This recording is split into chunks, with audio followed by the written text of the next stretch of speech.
Part 2.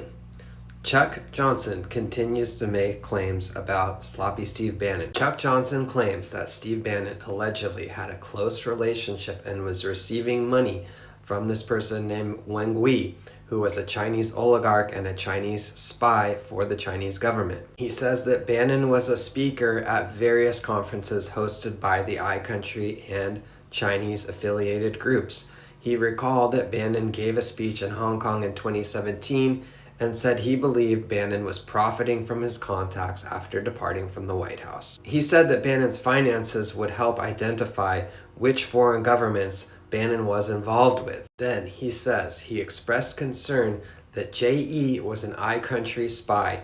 He and Bannon may have had a business relationship, and J.E. was paying Bannon with money from the iCountry. He said that Bannon may have used technology such as Stingray equipment to get information out of the White House.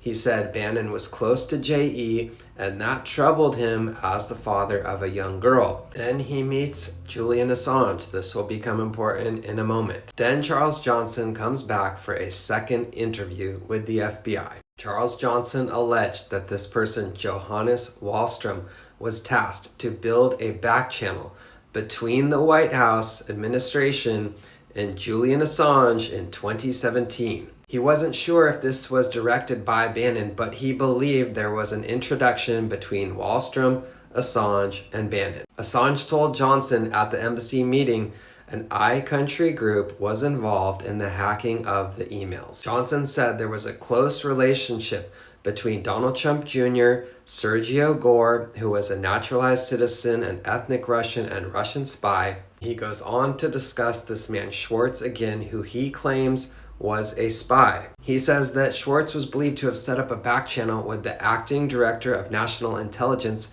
Richard Grenell. In 2016, Richard was perceived to be a major player in the incoming White House. And then we come to this article here about Charles Johnson. And let's keep in mind from the previous video that he said he had mixed feelings about the things he did to help Donald Trump get elected. And look at this paragraph right here. Mike Cernovich, another pro-Trump troll who's friends with Charles Johnson, he said that Johnson often has a hand in behind-the-scenes politics.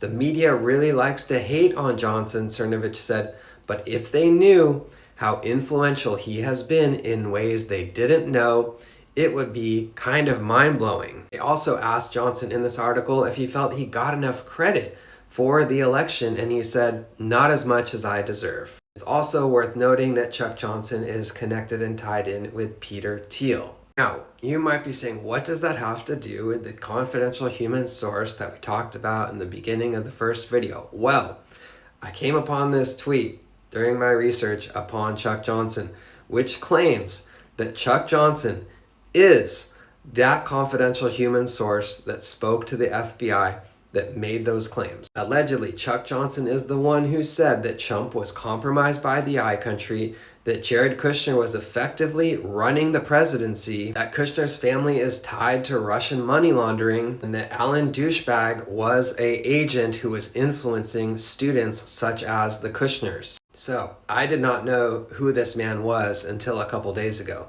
But now we know that this man, Charles Johnson, made all of these claims against Donald Trump to the FBI that he's compromised by the iCountry. All of this corruption within his administration and with Steve Bannon being an agent for so many different countries. I truly don't know how this is not a bigger story. I mean, this should be massive, right? This man spelled it out multiple times, the corruption and the treasonous behavior that was going on within the Trump administration. He laid it all out in several different interviews that he gave to law enforcement.